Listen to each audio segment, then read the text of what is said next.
Merry Easter, y'all. So Happiest season. I think it could have been better.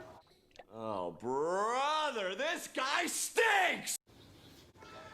Now hear me out. I'm not trying to make this video just to trash it because this is not that kind of video. But I do want to give a different perspective on it because as you can see, I don't review a lot of movies in this channel, even though that's what it's about. And also, you know, movie content, short films, and all that stuff. But I usually don't put out a review unless I have a different perspective on it. The only time I consistently review every movie would be in my Letterboxd. By the way, follow me on Letterboxd.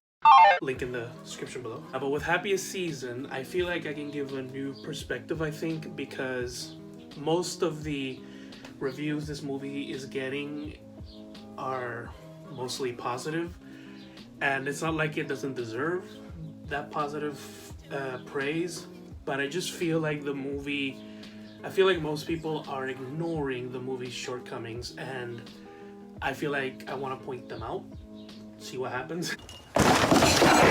So Happiest season, if you've been living under a rock, it's a Hulu original Christmas movie that is basically a Christmas movie slash coming out story, which is by far the only thing that made me interested in the movie, because it was supposed to be a Christmas movie, a coming out story, and also a rom-com, and seeing all those things blend together really piqued my interest. So I watched it.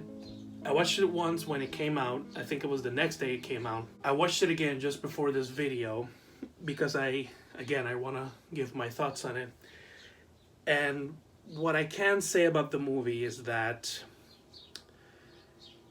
it's good, but it could have been better. Because unfortunately, the film is mediocre to me. But only from a writing perspective, but I say only, but it's kind of a big part. Now, usually a movie falls apart by, I would say, the third act. But with this movie, to me, the worst part about it is the first act, actually. Because the setup for this movie is just really not believable. It's kind of stupid, and I couldn't get past it. But the second and third act saved this movie from being bad. But it unfortunately means that the movie's not that good either. Because again, it was held back by its first act, and now we end up with a mediocre Christmas rom-com movie. For me, the reason for that is because, okay, I have to do a breakdown of the plot first. See, the movie is about Kristen Stewart's character and the other actress whose name always... Mackenzie Davis. I really don't know her name, sorry. Their characters are supposed to be a gay couple, and unfortunately, Mackenzie's character hasn't come out to her parents, or anyone in her family for that matter, and she's been keeping it a secret. Not only she's been keeping a secret to her family, but she's also keeping it a secret from her girlfriend, Kristen Stewart. So, despite that fact, for no reason at all, other than, you know, what she says, that it was a spur of the moment thing, she invited Kristen Stewart's character to celebrate Christmas with her family. Despite Kristen Stewart not knowing that her parents don't know that she's gay. And she doesn't even tell her that her parents don't know until they're literally a few blocks away from the house. And she expected for her to be cool about it throughout the whole thing. And spoiler alert, I mean, if you've never seen a rom-com, then it's really your fault that you're surprised by this. She's not cool with it, and a lot of shit happens because of that secret. And that alone almost ruined the movie for me. Because, rom-coms are not known for believable setups. But even for a rom-com, this setup was way too stupid for me. It's just so stupid, because then you kind of dislike Mackenzie's character for it. at least from my perspective. But it's not really the first time where her character becomes unlikable, because then she does these things that just make her kind of an asshole, because she expects Kristen Stewart to hide the fact that they're gay, and she also expects Kristen Stewart to hide the fact that she's gay as well. They can't even say, oh, she's just my lesbian's friend. Not even that. She expects her to also act straight. Okay. And then them keeping the secret was not like the only, important thing, because then becomes Aubrey Plaza's character, where Kristen Stewart, justifiably feel intimidated by her because, hello, that's her first gay relationship. She's actually very cool. In fact, most people, including myself, wish this was more about Kristen Stewart and Aubrey Plaza. So, I don't know, maybe there's going to be a spin-off from it. Let's see, because if there is, I'll watch it. But then it's like she finds out that Mackenzie's character is a whole different person around her family.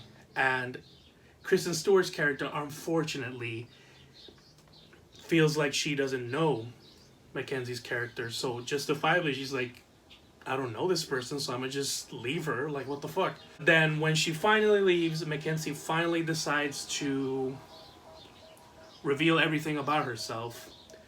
And Kristen Stewart obviously was gonna be like too late. I mean, it took you for everything to fall apart for you to finally express this. But since this is a rom-com and not a drama, obviously they rekindle their relationship and, it becomes a happy ending. And I mean, there's obviously more stuff, but those are like the things that annoy me the most, because I really do not like Mackenzie's character. The way she was written was just so... There's only two ways you can interpret her character. She's either bland or annoying as hell. To me, she was both. She was bland and annoying as fuck. I mean, most people even agree that Kristen Stewart should have been with Aubrey Plaza. I mean, that's the way it should have been, in my honest opinion. But then it wouldn't be a rom-com. It would have been... I don't know what the hell it would have been. At least it would have been fun. But let's talk about the things I do like. I really love Daniel Levi in it. He's fucking perfect in this movie. He's one of the highlights. And I also love Aubrey Plaza in it. Both of them... I mean, come on. They were the biggest highlights of the movie. To me, they stole the spotlight, in my opinion. Now, do I like the two main characters, Kristen Stewart and Mackenzie? Mackenzie I did not like. Kristen Stewart I did like, but only in the more dramatic parts. But in the humorous parts, she did not fit the movie. I don't think she's a good fit for rom-coms, because she just doesn't have the ability to convey the humorous performance that rom-coms, need. I don't know, it's just that every time there's a funny part, she just reverts to her Twilight stutterers and shit, and it just isn't funny. I really did not like it. Every time she's in a humorous scene, it's not funny. It really sounds like I don't like the movie, but trust me when I tell you I do like it. I just think it's heavily flawed. For you to actually think this is a good movie, it can't be objective, but if you subjectively think this is a good movie, I would understand. Because a great example would be like one of my favorite Christmas movies, which is Nothing Like the Holidays. Now, if you've never seen that movie, it's another Christmas movie that centers around a Puerto Rican family that lives in Chicago. And since I'm Puerto Rican, represent, I love that movie. And I can't objectively tell you that it's a good movie, because it really isn't. Because it's a very trope-heavy movie. Not a lot happens. There's no depth in it. But the characters, all of the actors have such a great chemistry, and the Puerto Rican representation is so good that if you're Puerto Rican and you watch this, you just can't help but love it, because it almost perfectly accurately depicted what it's like to celebrate Christmas in a Puerto Rican family. It's kind of impossible not to love it if you're from the island.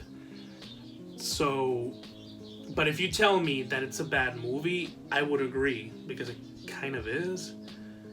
But I love it. And I think that's the best way to describe Happiest Season, because you really have to relate to that movie to love it. Obviously, I didn't relate to it, so it was impossible for me to ignore its flaws. But if you relate to it, it's easier for you to ignore the flaws. So that's why I gave it the rating that it got. I think those are my my initial thoughts on the movie. If you do like it, that's okay. I'm not trying to tell you not to like it. It's, you know, it wasn't for me, unfortunately. It could have been better. It wasn't. But, you know, if you like it, whatever. Like always, like and subscribe. Please share this video. Follow me on Twitter. Follow me on Letterboxd. Watch Happiest Season. It's on Hulu. It's the holiday season. Come on, watch it. And see you in the next video, where I talk about a certain Christmas special from one of my favorite comedy TV shows. Coming soon.